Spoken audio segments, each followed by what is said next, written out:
Welcome into Sportsmemo's betting podcast, college football, every game on the board. It's September 18th, and we're breaking down week 3 in college football. We got Joe Raineri, first handicapper up. Joe, welcome into the podcast. How you doing? Excited, man. It's been great so far. It's been a lot of fun, and I do think the games are about to get a hell of a lot more interesting here over the next couple of weeks. Absolutely, and it's a good weekday slate as well. And we're going to hit the Thursday night, the 3 Friday night games, and the first portion of the Saturday games on this segment of the podcast. We'll have 3 more handicappers in succession after this, breaking down every single game on the board for this weekend's college football. We got Houston versus Tulane on Thursday night, Joe, seeing 56.5 is the total. Also seeing Tulane -5 at home in the Big Easy. This is a good one on Thursday night in the AAC. What are you thinking here with Houston versus Tulane?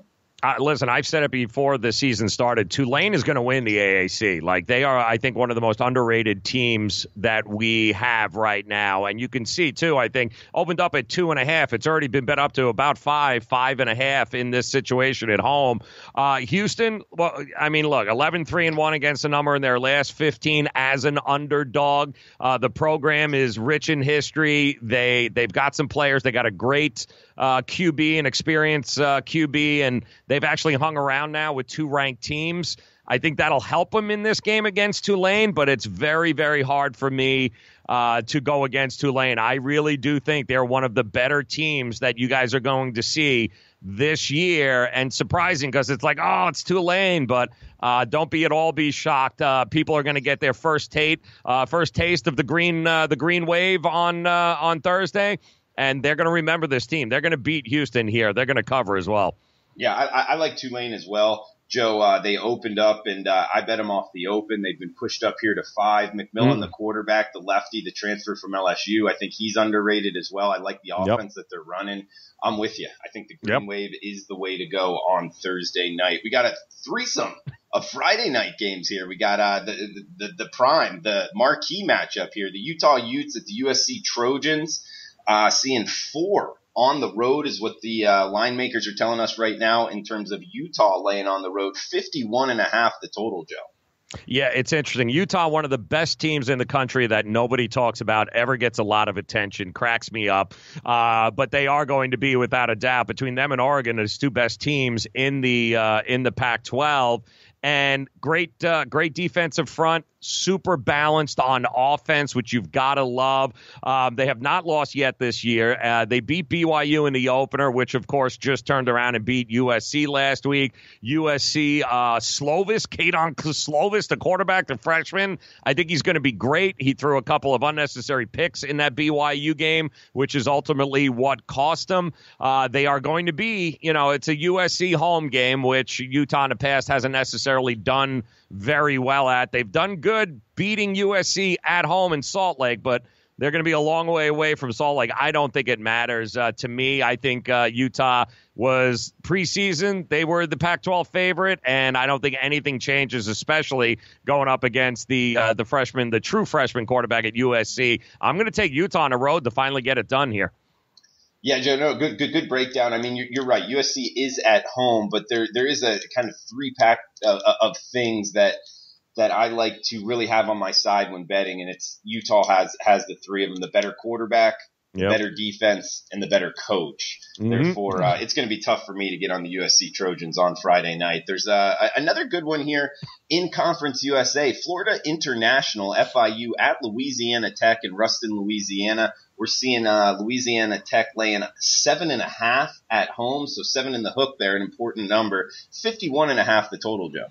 Yeah, listen, FIU down by my neck of the woods here. Butch Davis and company done great things with this program. There were also some really high expectations going into this season. Their quarterback, James Morgan, should be back this week. He missed last week. Been some injury concerns there. FIU 6-2-1 against the number in their last 9 games as a double-digit underdog. And nothing against Louisiana Tech, the Bulldogs, but, they've failed to cover 5 of the last 8 times they have been a double-digit favor. I like them. They've got great skill position players, but I'm just not ready to back them in a situation where they're double-digit chalk in this. I think Butch Davis, FIU, they get it done, especially with James Morgan back at quarterback. So give me the 10 points. I'm backing FIU here. Air Force at Boise State up next, Joe, and this is a good one in the Mountain West. We got the nightcap here, 55 being the total. Also, Boise State laying 8 in Albertson Stadium there in Boise. Yeah, I know. Both of these teams have had pretty good seasons here so far. Air Force has been pretty impressive, but they're also great at running the ball. We know that. Boise State, well, they've been good at stopping people from running the ball. So I think the Falcons, they've got to feel really good about their chances here, especially after they beat Colorado last week, much to my demise. But I think 8 points is just way too many, and it's been moving back and forth. But when you look at that number, and I'm going, they're 3-1-1 against the number in their last 5 following a straight-up win. The Falcons are 11-5 against the number in their last 16 in September. To me, I'm finding it very hard to not get behind the Falcons to cover the spread in this game. All right, Joe, good breakdown of the weekday games. We got a full Saturday slate here, starting off with 3-11, going all the way down till the late night action on the West Coast. And we'll start off here at the top of the card. UL Monroe, that's ULM, the Warhawks at Iowa State in Ames, Iowa. Tough spot here for Iowa State after that Cyhawk rivalry game goes down to the end and doesn't fall in their favor. 18.5 now the Cyclones are having to lay at home, 55.5 the total, Joe. Yeah, Iowa State, I backed them there against Iowa. I really thought that that would be the game that would kind of turn it around for them, but unfortunately it didn't happen, and this is kind of a tough spot, right? What are we going to expect from the Cyclones here? And, they struggled against Northern Iowa, which was shocking, and then, of course, the letdown of not winning the Cyhawk in the previous game. I don't know. The Cyclones are a better team than the Seminoles, but the Warhawks have proven that they are a good enough team, I think, to keep this close. And Cyclones 1-6 against the number in their past 7 overall. The Warhawks are 9-4 against the number in their last 13 games in September. I'm backing the Warhawks in this game to cover the number. Yeah, I like the Sunbelt team as well, getting a huge number. I bet it off the open. I like what Matt Viator is doing there in Monroe, making the jump up from the FCS level. McNeese State, he made them into a pretty solid team. And then here in his 3rd or 4th year, something like that in the Sunbelt. I think that this team has a shot at making a bowl game as well, and you don't always hear that from ULM. You just don't know what the hell to make of Iowa State. I don't know what kind of effort you're going to get after having that kind of letdown here. It's going to be a tough spot for them for sure. Absolutely, Joe. And guys, he's Joe Raineri on Twitter at Joe Raineri. You can find his work at sportsmemo.com. Got the full season, NFL and college football. Can just try out a 3-day package, whatever you want to do. It's all up there at sportsmemo.com. And we have a special coupon for this segment of the podcast. Joe99 at checkout for his 30-day all access. That will give you his MLB, his NFL, his college football, anything Joe releases, every play in every sport that he's handicapping right now for only $99. His 30-day all access, normally $325, discounted to just $99 using the coupon code Joe99 at checkout at sportsmemo.com. Next game up, we got some action against the Big Ten team, Ohio State. Talking Miami of Ohio versus Ohio State. The Buckeyes laying 39 in the horseshoe, 58.5 the total, Joe. Yeah, it's the Red Hawks have covered 6 of their last 7 as an underdog of at least 21 points. Ohio State, however, they have failed to cover each of their last 3 games as at least a 21-point favorite. I don't like the side here either way. I do think there's a lot of points, but I'm looking at the total in this game because, let's face it, Ohio State has scored no less than 42 points in their first 3 games this year. 2 of those 3 games, the final total was over. I think the Red Hawks they've seen similar results so far with 2 of their 3 games hitting the over. I think the over for this game, what'd you say, 58.5, somewhere around there? Yeah. And given what Ohio State alone is capable of doing offensively, I think the right play, the better play, where the edge is definitely in the over. Okay, and I'm actually seeing a 57.5 here in Vegas at Circus Sports, so that looks to be the low watermark.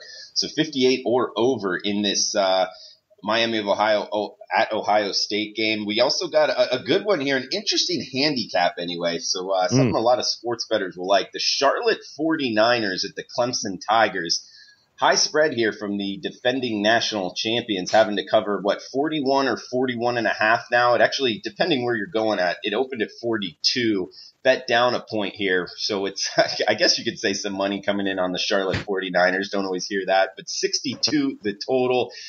Interesting handicap here, Joe, in Death Valley, South Carolina. Any interest in getting involved?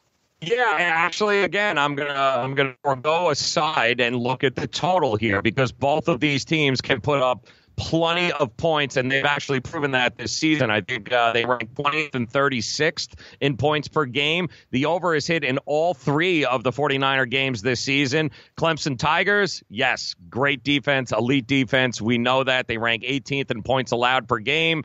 But Charlotte, they rank 125th in points allowed. So the Tigers are going to be able to put up a lot of points, right? Clemson's going to put up points, but I do think, Charlotte's going to have some success on offense. I think they're going to chip in here. And I think when you combine the two, the 62.5, I think it's going to get way over the 62.5 between these two offenses. All right, liking the over in Clemson on Saturday. Next game up, we got UConn at Indiana. The Hoosiers laying 27 in Bloomington, 58 the total, Joe. Yeah, UConn failed to cover, I think, 8 of the last 12 as a double-digit underdog. They have been horrific, kind of a joke of a program for a little while. The Hoosiers, they have also failed to cover 7 of their last 11 as a double-digit favorite. It's only been 2 games, but I can tell you, I've got some friends that are alumni. They follow UConn, and they look drastically improved defensively, and they just went toe-to-toe with an experienced Illinois side this year. UConn has had an extra week to prepare for this game, which has got to count for something here. I was hoping Indiana would show me a little something against Ohio State, but really, no. I mean, wins over Ball State and Eastern Illinois, they don't move the needle for me. So I'm going to take my chances. Give me all those points. I think Connecticut's defense much improved, extra rest. Give me the points, man. I'm taking UConn. All right, liking the Huskies. Don't hear that every day. And Joe, next game up. It's a good one. Interested to get your opinion on this. Central Florida heading up to Pittsburgh. And we got, Central Florida UCF Knights laying 12 right now. And this number's been jumping around. I believe it opened 10, then up to 14. So a lot of opinion on this game. It is a interesting handicap, to say the least. We're seeing 61 or 61.5 being the total. What are you thinking here with the Golden Knights going up against the Pitt Panthers? I think there's a lot of hype around UCF coming off a big win against the Pac-12 team in Stanford in Orlando at home, kind of a signature win. They've been screaming a lot. We don't get any love. We don't get any love. Well, they're going on the road now. They're going up to play the Pitt Panthers, who opened up. They lost to Virginia, even though they should have probably kept that game a lot closer, 30-14. Then they took out Ohio, I think 20-10, and just last week Penn State. They traveled on the road and went toe-to-toe with Penn State, 17-10. They ended up losing that. UCF is going to win this game. However, it opened up at somewhere around 14 points, and now it's starting to come back a little bit. I just think the Pitt Panthers who are, by the way, 4-0 against the number in their last 4 non-conference games. They're also 7-2 against the number versus a team with a winning record. Yeah, they play really good at home, Pitt. 6-2 against the number in their last 8 home games. 9-3 against the number in their last 13 and overall. They're not going to win this game, Pitt, but they are extremely well coached. They got a lot of upperclassmen who were part of this squad last year when they came to Orlando and got waxed by UCF. I don't expect that to happen again. I think defense shows up here for the Pitt Panthers. Expect this game to be a lot closer. Give me the points. I'm going with Pitt. Liking the Pitt Panthers stepping in front of this UCF money train, Joe. Oh, man, that's a tough one. UCF is 20-6. Their last 26 ATS, 25-1 straight up. And Joe, liking the Pitt Panthers there. catching 12 at home. All right, good stuff there, Joe. We got ULL at Ohio up next. The Bobcats -3 or -3.5, seeing 66.5 the total, Joe. And you just talked about Ohio, the Bobcats. They're a solid team there in the MAC, going up against the Sun Belt foe here with a high total. You interested in getting involved? Yeah, the Cajuns are 5-1 against the number in their last 6 non-conference, 5-1 against the number in their last 6 road games, and 5-1 against the number in the last 6 overall. I do like them. The Raging Cajuns have covered, however, 6 of their last 8 games in the underdog role here. And, I think this is reasonable chalk to lay. I do like the Ohio Bobcats. They went toe-to-toe with Pitt and Marshall on the road, and they didn't get the win in either of them. But to me, that was encouraging enough to see a team be that competitive against clubs that are just a step above, kind of a little bit out of their league. They've showed some moxie here. I think they'll show up again. I'm not worried laying the 3. Go ahead and give me the Ohio Bobcats in this game.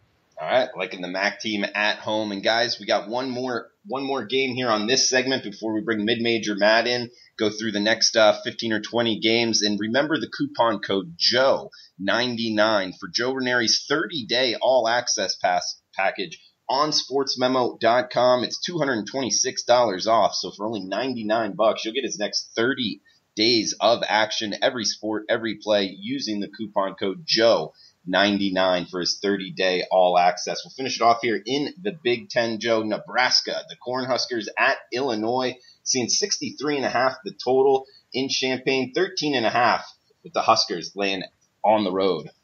Yeah, listen, it's Nebraska kind of let everyone down there, right, against Colorado a couple of weeks ago. Illinois, I don't know what to make of Lovey. I don't get it. I know the Cornhuskers, they have failed to cover 8 of their last 11 games as a double-digit favorite. But Illinois is just one of the strangest teams. They open up. Everyone bet them to open up the season. Everyone back in Lovey, and then they don't show up. So I don't know what to make of it. Both of these teams confuse me. It's kind of a stay-away game because you never know what you're going to get week to week with these two. But if you forced me to, I think if Illinois can show up here, then I definitely think you should take the points over the Cornhuskers, who love Scott Frost. But, yeah, I don't know. A little too inconsistent, especially in the second halves of games. But I would lean to the Illinois get with the points in this one. Great stuff, Joe. First segment of the College Football Every Game on the Board podcast. The coupon code JOE99 at checkout for his 30-day all-access. Guys, we'll be right back with Mid-Major Matt breaking down the next set of games.